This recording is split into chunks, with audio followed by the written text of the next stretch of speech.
मेरे साथ नारा लगाइए। ये भारत माता की जय बोलने वाले गाजीपुर में भी हैं और सीमा पर भी तैनात हैं, ये मैं जानता हूं। इसे दोनों हाथ उठा करके जोर से बोलिए, भारत माता की, भारत माता की जय श्री राम। भारतीय जनता पार्टी के प्रत्याशी, भारतीय जनता पार्टी गठबंधन के प्रत्याशी और संगठन के समर्पित कार्यकर्ता के रूप में जिन्होंने जीवन भर समाज सेवा और देश सेवा का व्रत लिया था, सोचा भी नहीं था कि राजनीति के क्षेत्र में आएंगे, लेकिन भारतीय जनता पार्टी के नेतृत्व ने गाजीपुर लोकसभा से जिन पारसनाथ राय जी को प्रत्याशी बनाया है, उनके समर्थन में आप सबका आशीर्वाद मांगने के लिए आया हूं। आशीर्वाद है कि नहीं बताओ? सबका आशीर्वाद मांगने के लिए आया हूं और मुझे पूरा भरोसा है कि आप अपना आशीर्वाद जरूर देंगे और आने वाली 4 तारीख को गुंडागर्दी का अंत होगा और विकास और सुरक्षा का कमल फिर से गाजीपुर में खिल जाएगा। मंच पर हमारे जिले के अध्यक्ष आदरणीय सुनील सिंह जी, हमारे जिले के प्रभारी राकेश जी,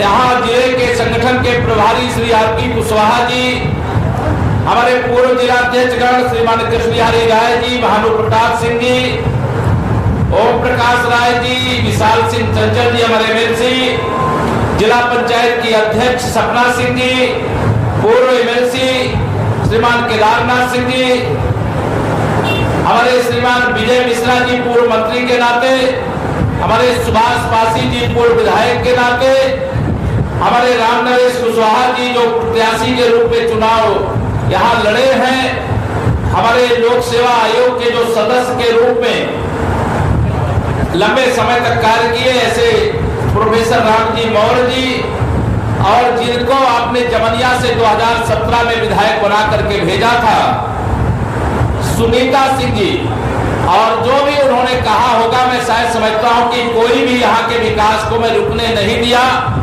मेरे पास सुनीता जी के साथ साथ सुधाकर जी, यहाँ से एक लटिया महोत्सव वाला स्थान होता है, मुझे पता चला था कि जमनिया से जाने का रास्ता है, उसके लिए भी बताया गया था। मुझे लगता है अब वो मार्ग बन गया होगा, बन गया कि नहीं बन गया? बन गया। तो अब उस रास्ते से लटिया महोत्सव में शामिल होने मैं भी आऊंगा, ये ध्यान रखना, ठीक है? अभिनव सिंह जी, हमारे दीपक दीक्षित जी, रामेश्वर कुशवाहा जी, डॉक्टर राकेश राय जी, जयप्रकाश गुप्ता जी, अविनाश जायसवाल जी, लल्लन राजभर जी, बीके तिवारी जी, रमाशंकर उपाध्याय जी, मुरली कुशवाहा जी, धर्मेंद्र कुशवाहा जी, अनिल यादव जी, विष्णु सिंह जी, इतवारी राजभर जी, नृपेंद्र उपाध्याय जी, तारकेश्वर वर्मा जी, अवधेश सिंह जी, और यहाँ नाम बहुत है, मैं अगर क्षमा करें तो अच्छा रहेगा। मंच पर हमारे सभी भारतीय जनता पार्टी के सम्मानित पदाधिकारीगण, हमारे गठबंधन दलों के साथीगण और यहाँ उपस्थित मेरे बड़े बुजुर्गों, मेरे नौजवान दोस्तों, मेरी माताओं बहनों, आप सब भी यहाँ इतनी बड़ी संख्या में आई हैं। मेरे पत्रकार मित्रों, आप सबके सामने जब मैं कमल के फूल के लिए आपका आशीर्वाद मांगता हूँ, तो शायद मेरे मांगने से पहले ही आप देने के लिए आशीर्वाद तैयार होंगे। तैयार हो कि नहीं तैयार हो? आपको मालूम है ये गाजीपुर में 2019 के लोकसभा चुनाव में जब सपा बसपा का गठबंधन था, आपने एक ऐसे व्यक्ति को यहां से सांसद बना दिया जो ना प्रधानमंत्री जी के पास जा सकता है, ना हमारे मुख्यमंत्री जी के पास जा सकता है कि हमें गाजीपुर के गरीबों के लिए, किसानों के लिए, नौजवानों के उज्जवल भविष्य के लिए विकास की यह योजना चाहिए। कहीं जा सकता है क्या व्यक्ति? जोर से बताओ, जा सकता है क्या? और श्री अखिलेश यादव जी को और कोई नहीं मिला गाजीपुर में, ना कोई यदुवंशी मिला, ना कोई सूर्यवंशी मिला। उनको कौन मिला? अफजाल नाम है ना, अफजाल अंसारी मिला। और जिनका मैं जानता हूं कि 2024 के लोकसभा चुनाव में, अभी मैं एक दिन देख रहा था अखबार में कि अभी हाई कोर्ट से उनको सजा हुई है कि सजा पे रोक लगा दो। और सजा पे रोक लगाने की अगली तारीख भी लगी है। अगर उस तारीख पर सजा नहीं, रोक नहीं लगी और गलती से अगर वो लोकसभा के सदस्य चुन लिए जाए तो फिर सांसद विहीन यह अपना गाजीपुर हो जाएगा। मैं आप सब लोगों से कहना चाहूंगा 2024 के इस लोकसभा चुनाव में हम सबको एकजुट होकर के तीसरी बार मोदी सरकार बनाने के लिए कमल का फूल खिलाना है। गरीबों के जीवन में खुशहाली लाने के लिए कमल का फूल खिलाना है।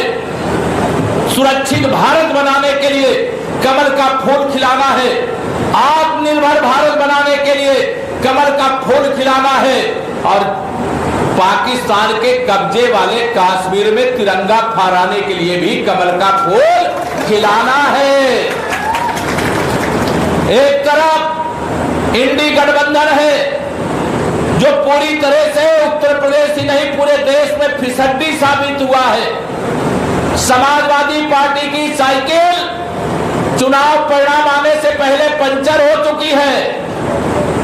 और मैं आपको पूरी सही बात बता दूं, अगर कन्नौज से समाजवादी पार्टी के मुखिया श्री अखिलेश यादव जी चुनाव हार रहे हैं। हम ये रोज आने हमारे प्रधानमंत्री माननीय नरेंद्र मोदी जी के बारे में अब शब्दों का प्रयोग करते उनको गाली देते हैं। और श्री अखिलेश यादव जी और उनके परिवार के लोग मेरे पीछे भी पड़े रहते हैं, रोज आने मेरे प्रति भी अब शब्दों का प्रयोग करते हैं। आजकल अगर हमारे मध्य प्रदेश के मुख्यमंत्री डॉक्टर मोहन सिंह यादव जी उत्तर प्रदेश में आ जाए तो उनसे भी उनको नाराजगी होती है। अरे आने वाले समय में श्री अखिलेश यादव जी हम श्री राम जन्मभूमि की तरह कृष्ण जन्मभूमि पर भी भव्य मंदिर निर्माण करने का काम न्यायालय का निर्णय आने के बाद करेंगे। तुमको उससे भी परेशानी होगी। कितने केसों से नाराज हो, मोहन से नाराज हो, मेरे कन्हैया से भी नाराज हो। अयोध्या में रामलला का भव्य मंदिर का निर्माण हुआ, 500 साल की लड़ाई थी, पता नहीं कितने लोगों का संघर्ष है, कितने लोगों का बलिदान है।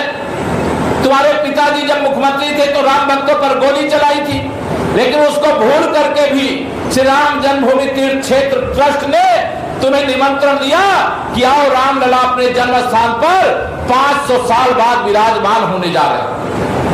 आपने निमंत्रण ठुकरा दिया, रामलला का निमंत्रण ठुकरा दिया और मुख्तार अंसारी की कब्रिस्तान पे मातम मनाने के लिए आपके पास समय मिल गया। ये सवाल खड़ा होता, मैं गाजीपुर के लोगों से कहना चाहता हूं, श्री अखिलेश यादव जी हो चाहे श्री राहुल गांधी जी, आजकल बड़ा दुष्प्रचार करते हैं, कहते हैं संविधान खतरे में है, लोकतंत्र खतरे में है। आप बताओ संविधान और लोकतंत्र को मोदी जी के रहते हुए कोई खतरा हो सकता है क्या? जोर से दोनों हाथ लगा बताओ, हो सकता है क्या? मैं बताऊं क्या खतरे में है? ना तो संविधान को खतरा है, ना लोकतंत्र को खतरा है, ना गरीबों को खतरा है, ना पूरे हिंदुस्तान को खतरा है। अगर खतरा है तो नेताजी मुलायम सिंह यादव जी के बेटे श्री अखिलेश यादव जी और स्वर्गीय राजीव गांधी जी जो देश के प्रधानमंत्री थे, उनके बेटवा राहुल गांधी के राजनीतिक भविष्य को खतरा पैदा हो गया। ये सपा हो, बसपा हो, कांग्रेस हो, ये तीनों पार्टियां आईसीयू में पड़ी हुई हैं, ऑक्सीजन की तलाश कर रही हैं। क्या जनता जानती नहीं है क्या? सपा अगर सांपनाथ है तो बसपा नागनाथ है और कांग्रेस कालिया नाग है कि नहीं बताओ? जब तक ये देश की सरकार में थे, जब तक 60 साल देश में कांग्रेस की अगुवाई में सरकार थी, अभी मोदी जी को 10 साल हुआ है, अभी से इनको पेट में दर्द होने लगा। 60 साल तुमने देश में शासन किया और देश को 60 साल पीछे पहुंचाने का काम किया, और मेरे मोदी जी ने 10 साल की सरकार में देश को 100 साल आगे बढ़ाने का काम किया।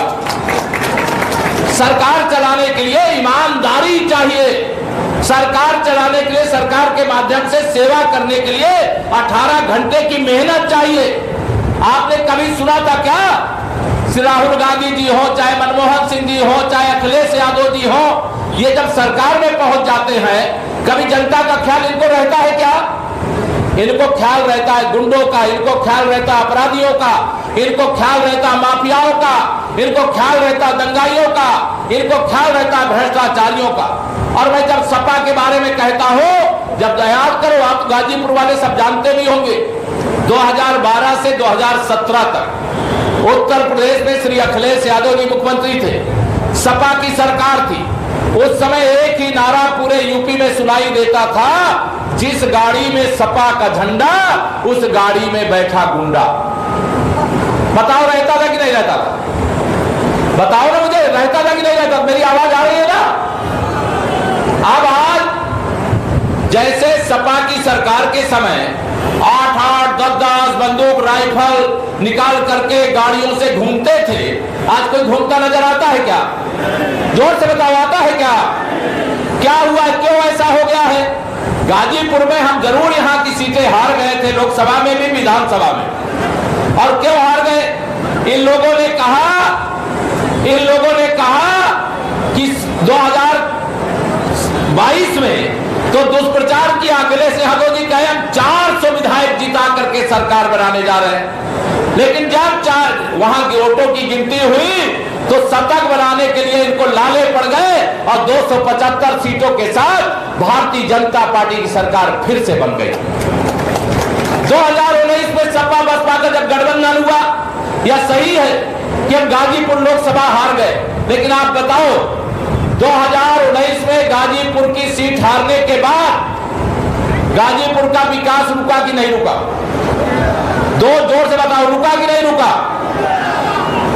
आप सबको मैं आह्वान करना चाहता हूं, निवेदन करना चाहता हूं, अनेक प्रकार के दुष्प्रचार करने का काम ये विरोधी करते हैं, ये विकास नहीं कर सकते। इनका नारा है 100 रुपया में से 85 रुपया हमारा है। मैं गाजीपुर आया था जब प्रदेश अध्यक्ष था, कोई सड़क चलने लायक नहीं थी, याद है आपको कि भूल गए? 2017 में आपने कमल का बटन दबाया, पूरे गाजीपुर में जैसे नेशनल हाईवे होते हैं, स्टेट हाईवे होते हैं, गांव के अंदर जाने वाली सड़कें बनाने का काम किया। 2017 से पहले गाजीपुर में बिजली आती नहीं थी, लेकिन आप सबने कमल खिलाया तो बिजली जाती नहीं है। बताइए अंतर आया कि नहीं आया? हमारे प्रधानमंत्री जी कहते हैं सबका साथ सबका विकास, और सपा वाले, बसपा वाले, कांग्रेस वाले कहते हैं कुछ का साथ गुंडों का विकास, अपराधियों का विकास, परिवार का विकास। इस परिवारवाद की राजनीति को, इस जातिवाद की राजनीति को, इस भ्रष्टाचार वाली राजनीति को खत्म करना चाहिए कि नहीं करना चाहिए? मैं आपसे यही निवेदन करने आया, समय कम है, मुझे और भी सभाओं में जाना है, लेकिन एक तरफ समाजवादी पार्टी की साइकिल, 2014 का जब लोकसभा चुनाव था, आपने गाजीपुर में कमल खिला दिया था, और गाजीपुर का विकास देखकर मुझे भी लगता था यहां से मनोज सिन्हा जी को आपने सांसद बनाया और मोदी जी ने अपने मंत्री परिषद में उनको स्थान देने का काम किया, और वो गाजीपुर के लिए भारत सरकार के खजाने से कितना पैसा लाए हैं हिसाब करोगे तो जितना पैसा मनोज सिन्हा जी के कार्यकाल में आया है पूरे आजादी के बाद से लेकर के अब तक नहीं आया होगा। इस बात को आप सब जानते हैं। मैं आप सब लोगों से ये कहना चाहता हूं, हम विकास किए और विकास करेंगे, हम गुंडागर्दी नहीं चलने देंगे, भ्रष्टाचार नहीं होने देंगे। तीसरी बार मोदी सरकार इसलिए बनाना है कि मोदी जी एक गरीब मां बाप के बेटे हैं। देश में 80 करोड़ लोगों को प्रधानमंत्री गरीब कल्याण अन्न योजना का राशन वितरण 3 साल से हो रहा है, और मोदी जी ने कहा है 4 जून को तीसरी बार मोदी सरकार बनने के बाद ये 5 साल तक किसी प्रकार से राशन वितरण होता रहेगा। ये मोदी की गारंटी है। मोदी जी ने कहा है हमने प्रधानमंत्री आवास देश में 4 करोड़ गरीबों के बनाए, हमने गाजीपुर में भी लगभग 1 लाख आवास बनाए हैं, लेकिन अभी भी बहुत बड़ी संख्या में लोग बचे हुए हैं, क्योंकि सपा बसपा कांग्रेस की जब सरकार होती थी तो ये घोटाला करते थे। जो गरीब आदमी था उसका नाम अमीर वाली सूची में डलवा दिया, और जो अमीर था उसको गरीब वाली सूची में डलवा दिया। अभी भी मेरे बहुत बड़ी संख्या में गरीब ऐसे हैं जिनको प्रधानमंत्री आवास की आवश्यकता है। बताओ है कि नहीं है? मैं आपको कहना चाहता हूं, मोदी जी ने कहा है 4 जून के बाद 3 करोड़ गरीबों को प्रधानमंत्री आवास और भी देने का काम करूंगा। अब इससे परेशान है ये राहुल गांधी जी और अखिलेश यादव जी कि अगर मोदी जी किसी को कच्चे घरे में नहीं रहने देंगे, किसी को भूखे ही नहीं रहने देंगे, कोई बीमार हो जाएगा तो इलाज कराने के लिए उनको आयुष्मान कार्ड दे देंगे, और पहले अमीर आदमी के घर में तो हैंडपंप लगा है लेकिन गरीब आदमी घर में नहीं लगता था, तो मोदी जी ने कहा हर घर नल से जल पहुंचा देंगे, कोई गरीब हो चाहे अमीर हो, अगड़ी जाति का हो, पिछड़ी जाति का हो, अनुसूचित जाति का हो, बिना भेदभाव के सबका विकास करेंगे, हर घर नल से जल पहुंचाने का काम करेंगे। आप बताओ, मोदी जी के आने से पहले हर गरीब के घर में बिजली थी क्या? और मोदी जी के आने के बाद हर गरीब के घर में बिजली लगी कि नहीं लगी? अब अगर मोदी जी नहीं आते, गरीब माँ बाप के बेटे को प्रधानमंत्री आप नहीं बनाते, तो आपके घर में अभी और 100 साल तक वही मिट्टी के तेल की डिबिया जलती। ध्यान रखना आप, ये मोदी जी के कारण हुआ है। गरीब आदमी के घर में शौचालय रईसों के घर में बना रहा होगा, लेकिन गरीबों के घर में कभी शौचालय बनेगा ऐसा सोचा था क्या आपने? लेकिन मोदी जी गरीब उनके, वो भी जब छोटे थे उनके माँ बाप गरीब थे, चाय बेच करके परिवार चलाते थे, और उनके घर में भी शौचालय नहीं था, गैस नहीं थी, पाइपलाइन का पानी नहीं था, राशन नहीं था, दवाई का पैसा नहीं था, तो उन्होंने वह सारी व्यवस्था, कहा कि जो कष्ट मेरे माँ बाप ने गरीबी के कारण सहा है, वह कष्ट इस देश के किसी भी गरीब परिवार को गरीबों के आशीर्वाद से नरेंद्र मोदी देश का प्रधानमंत्री बना है, प्रधान सेवक बना है, और यह कष्ट किसी को नहीं होने देंगे। अगर अब सपा बसपा कांग्रेस वालों से पूछो, जब कांग्रेस की सरकार थी सपा बसपा के समर्थन से, डॉक्टर मनमोहन सिंह प्रधानमंत्री थे, उन्होंने कहा देश के संसाधनों पर, देश के खजाने पर, देश की संपत्ति पर पहला हक मुसलमानों का है। माननीय प्रधान मोदी जी को आपने प्रधानमंत्री बनाया, मोदी जी ने कहा गलत।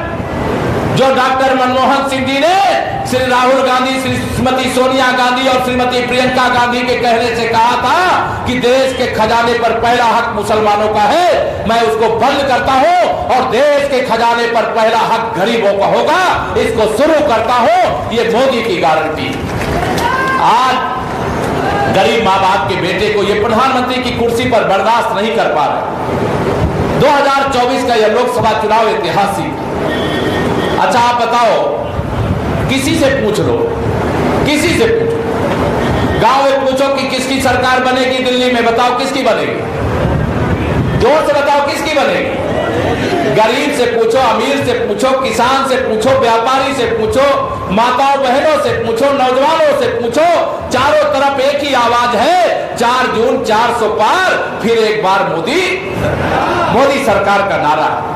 अब ये विरोधी दल वाले जितने हैं वो सोचते हैं हम चार इधर उधर के छोटे छोटे 2-2, 4-4 सांसदों वाले दलों के इकट्ठा करके अगर मोदी जी को रोक लेंगे तो जो बिना सत्ता के, मलाई के बिना, ये जैसे पानी के बिना मछली तड़पती है, वैसे ये सत्ता के बिना तड़प रहे हैं। चाहे वो अखिलेश यादव जी हो और चाहे राहुल गांधी जी हो और चाहे जो इंडी गठबंधन बना उनके गठबंधन के कोई भी नेता।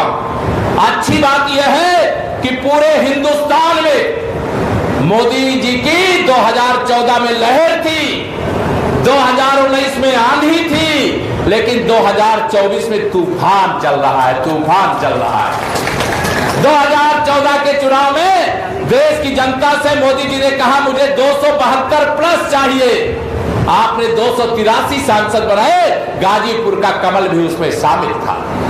2019 में मोदी जी ने कहा मुझे 300 पार चाहिए, देश ने 303 सांसद दिए, लेकिन उसमें गाजीपुर का कमल का फूल नहीं था।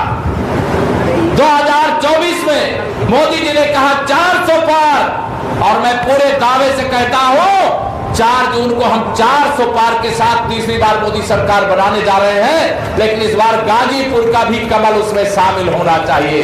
बताइए शामिल करोगे? शामिल करोगे? मुझे आप पर भरोसा है।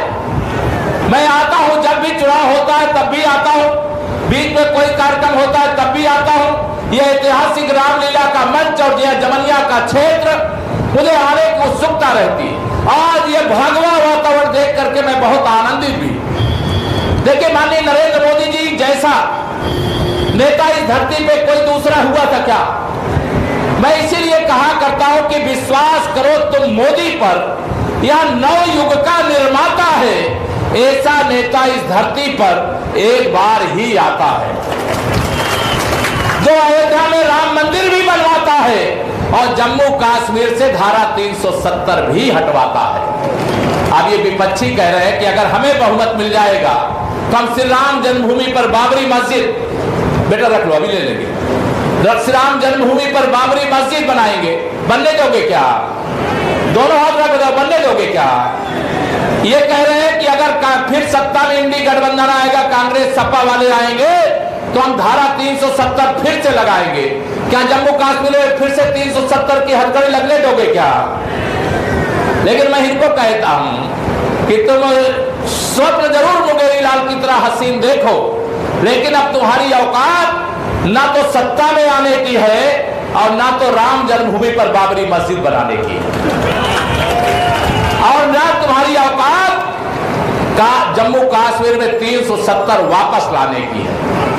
आपकी आंखों के सामने बताना चाहता हूं, श्री अखिलेश यादव जी और श्री राहुल गांधी जी और इंडी गठबंधन के नेता कान खोल करके सुन ले, तीसरी बार मोदी सरकार बनने के बाद हम तो पाकिस्तान के कब्जे वाले कश्मीर में भी भारत माता की जयकारा लगने का दृश्य देखें। और मोदी है तो सब कुछ मुमकिन है। भरोसा है कि नहीं भरोसा है?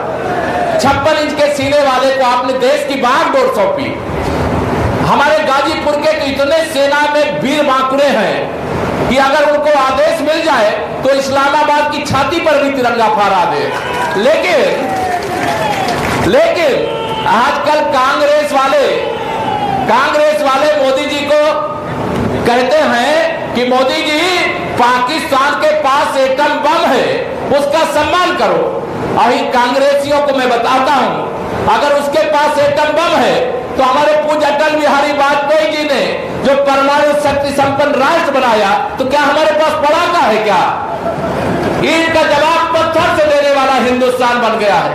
आतंकवादी हमले का जवाब सर्जिकल स्ट्राइक करके देने वाला भारत बन गया है। एयर स्ट्राइक करके देने वाला भारत बन गया है। और हमारा कैप्टन अभिनंदन, आपको याद होगा, जब एयर स्ट्राइक करते हुए पाकिस्तान को मार गिराया, उनके विमान को, हमारा कैप्टन पाकिस्तान की धरती पर गिर गया था। मेरे मोदी जी को यह पता चला कि हमारा कैप्टन पाकिस्तान की धरती पर गिर गया है। फोन कर दिया दिल्ली से, पाकिस्तान के शासकों, अगर 48 घंटे के अंदर मेरा कैप्टन अभिनंदन वापस नहीं आया तो दुनिया के मानचित्र से पाकिस्तान का नाम मिटा दूंगा। ये कहने वाला 56 इंच के सीने वाला एक गरीब माँ बाप के बेटे की ही ये ताकत होती है, जो 18 घंटे, बताओ 70 साल से ज्यादा जिनकी उम्र हो गई हो, वो 18 घंटे देश के लिए काम करते हैं क्या? दोनों हाथ, जब मैं 18 घंटे, 70 साल तो छोड़ दो, जो 40 साल के वो भी 18 घंटे काम नहीं करते होंगे। लेकिन मेरे मोदी जी 18 घंटे लगातार, आप सब जानते हो 10 साल से 2014 से 2024 तक एक दिन की छुट्टी लिए बगैर तन समर्पित, मन समर्पित और यह जीवन समर्पित, जी चाहता है देश की जनता, देश की भूमि, मैं तुझे कुछ और भी दूं जो इस भाव से भरा हुआ, वही विकसित भारत का संकल्प ले सकता है। वही 11वीं अर्थव्यवस्था को 5वीं अर्थव्यवस्था बना सकता है। वही नरेंद्र मोदी 25 करोड़ लोगों को गरीबी रेखा से बाहर निकाल सकते हैं। वही नरेंद्र मोदी गरीब को अमीर बना सकते हैं। वही नरेंद्र मोदी जी के नेतृत्व में आप आशीर्वाद दीजिए, आप पारसनाथ नारायण राय जी को यहां से विजयी बना करके भेजिए। मैं विश्वास दिलाना चाहता हूं आपको, गाजीपुर में कोई कट्टा बनाने की, बम बनाने की, बदमाश बनाने की फैक्ट्री नहीं चलेगी। यहां इंडस्ट्री लगेगी जहां मेरे नौजवानों को रोजगार के अवसर मिलेंगे। हमारे माताओं बहनों, आपको बताना चाहता हूं, मेरे मोदी जी ने 3 करोड़ लखपति दीदी बनाने का लक्ष्य रखा है। संयोग से उत्तर प्रदेश में चाहे प्रधानमंत्री आवास बनाने का काम हो, चाहे लखपति दीदी बनाने का काम हो, चाहे प्रधानमंत्री ग्राम सड़क बनाने का काम हो, यह सब केशव प्रसाद के पास ही है, ये आपको मैं बताना चाह रहा हूं। और चिंता मत करना, गाजीपुर में आप कमल खिलाइए, गाजीपुर को कमल के फूल की तरह हम खिलाएंगे, आपको विश्वास दिलाना चाहते हैं। 1 जून को मतदान है, गर्मी बहुत है, लेकिन जब आप सभा में इतनी बड़ी संख्या में आ सकते हो, यहां कोई जगह शेष नहीं बची है। मैं इतना ही निवेदन करना चाहता हूं कि अगर आप यहां पर इतनी भारी संख्या में आए हो तो अपने मतदान केंद्र पर भी भारी से भारी संख्या में जाना। जैसे ये परिसर खचाखच भरा है, वैसे ईवीएम मशीन को भी कमल के फूल से खचाखच भर करके 4 जून को, देखिए मेरी भी नजर रहेगी। मैं जानता हूं जब मैंने मुख्तार अंसारी को माफिया कहा तो उनका भाई जो यहां से सांसद है, उसने मेरे बारे में बोला कि उनके ऊपर भी मुकदमे लिखे। बोला है कि नहीं बोला? लेकिन आप ध्यान रखना, आपके केशव प्रसाद के ऊपर जितने भी मुकदमे हैं वो राष्ट्र हित के लिए, हिंदू हित के लिए, गौ रक्षा के लिए, गरीब के लिए, आंदोलन के मुकदमे हैं। केशव प्रसाद अपराधी नहीं है, केशव प्रसाद जनता का सेवक है और जनता की सेवा किए हैं। और आज मेरे ऊपर तो कोई मुकदमा नहीं है, लेकिन जो मुकदमे में है, जिनके मुकदमे अभी अदालत के सामने सुनवाई में है, क्या ऐसे व्यक्ति को सांसद बनाना चाहोगे? क्या बनाना चाहोगे? क्या मैं आप सबको निवेदन करना चाहता हूं, इनकी गाली का जवाब कमल का बटन, कमल का बटन दबा करके देना। मैं ये नहीं चाहता इनकी गाली का जवाब आप गाली से दो, मैं यही चाहता हूं गाली का जवाब कमल का बटन दबा करके, कमल का फूल खिला करके, पारसनाथ नाथ राय जी को सांसद बना करके और मोदी जी को तीसरी बार प्रधानमंत्री बना करके देने का काम करिए। ये मैं आपसे विनती करता हूं। मेरी विनती स्वीकार है? स्वीकार है? मुझे पता चला आप बड़ी देर से बैठे हो, गर्मी भी बहुत है, लेकिन गर्मी आंधी क्या तूफान मिले, चाहे जितना व्यवधान मिले, जो कोई एक बड़ा लक्ष्य लेकर के अगर कमल खिलाने का लक्ष्य लिया है तो हम लोग कहते हैं लक्ष्य तक पहुंचे बिना पथ में पथिक विश्राम कैसा। हम रुक नहीं सकते, झुक नहीं सकते। अगर झुकेंगे तो गरीब के सामने झुकेंगे, गुंडे अपराधी माफिया के सामने झुकेंगे नहीं, उनको झुकाएंगे गरीबों के चरणों में। ये आपको वादा करके जा रहे हैं। और मोदी जी ने कहा है, अभी तो जो आपने देखा है ना वो तो टेलर है, असली पिक्चर 4 तारीख के बाद दिखाई जाएगी। 4 तारीख के बाद। अब ये सारे विरोधी घबराए हुए, कई भ्रष्टाचारी जमानत पर है। एक दिल्ली का मुख्यमंत्री जमानत पर था, चुनाव प्रचार करने के लिए सुप्रीम कोर्ट से जेल में था, जमानत पर जेल से छूट करके आया, और छूट करके आया तो बीमारी का बहाना बना के फिर जमानत मांग रहा है, लेकिन कोर्ट भी बहुत, उन्होंने उसकी सुनवाई मना कर दिया। तो आजकल बहुत सारे जमानत पर हैं, उनको मालूम है कि 4 तारीख के बाद मोदी जी हर भ्रष्टाचारी को जेल की हवा खिलाएंगे, बेईमान को बख्शेंगे नहीं। एक एक छापे में 300 करोड़ रुपया, जितने में आप बैठे हो ना, पूरी नीचे से ऊपर तक नोट की गड्डियां लगा दिया जाए तब 300-500 करोड़ रुपया होता है। और आज छापा पड़ता है तो ये विरोधी चिल्लाते हैं, कहते छापा क्यों डाल रहे। अब मोदी जी कहते तुमने देश को लूटा क्यों, गरीब को लूटा क्यों। अगर तुमने जिनको लूटा है, जब तक मैं तुमसे वसूल करके उनको फिर वापस न पहुंचा दो, ये मोदी चैन से बैठने वाला नहीं है। अब इससे ये विरोधी घबराए हुए हैं। उनको लगता है कि अगर मोदी जी तीसरी बार सरकार में आ गए तो अब मोदी जी छोड़ेंगे नहीं। लेकिन यहां पर सबको मैं कहना चाहता हूं, ये कांग्रेस हो चाहे समाजवादी पार्टी, ये दोनों मुस्लिम लीग का अवतार धारण कर चुकी। ये ओबीसी, एससी और एसटी के आरक्षण पर डाका डालने वाले। लेकिन मोदी जी ने भी कहा है, केशव प्रसाद भी यहां कह रहा है, इनको या डाका डालने वाले डकैतों को कहना चाहता हूं, तुम्हारी वोट बैंक की राजनीति सफल नहीं होने देंगे। 4 जून के बाद पूरी समीक्षा करेंगे, जहां पर भी ओबीसी, एससी, एसटी के आरक्षण पर डाका डाला गया है उसका हिसाब चुकता करेंगे, उसको सुधार करके जो दोषी होंगे उनके खिलाफ कार्रवाई भी करेंगे। आजकल ये सपा बसपा कांग्रेस वाले मेरे मीडिया के मित्रों से भी बहुत नाराज रहते हैं। उनसे पूछते तुम किस जाति के हो, तुम किस जाति के हो, अगर कोई सवाल पूछ देता है तो उसके ऊपर भड़क जाते हैं, क्योंकि इनके पास कोई मुद्दा नहीं। अखिलेश यादव जी ने 2014 में दावा किया था कि नेताजी मुलायम सिंह जी को देश का प्रधानमंत्री बनाएंगे, बना पाए क्या? 2017 में 300 सीटें जीत करके फिर से सरकार में वापस आ पाएंगे, आए क्या? 2019 में स्वयं प्रधानमंत्री बनने का ख्वाब देखने लगे, बन पाए क्या? 2022 में चुनाव के दौरान, गाजीपुर वाले जानते होंगे, चुनाव के दौरान ही गुंडागर्दी शुरू कर दिए थे, करे थे कि नहीं करे थे?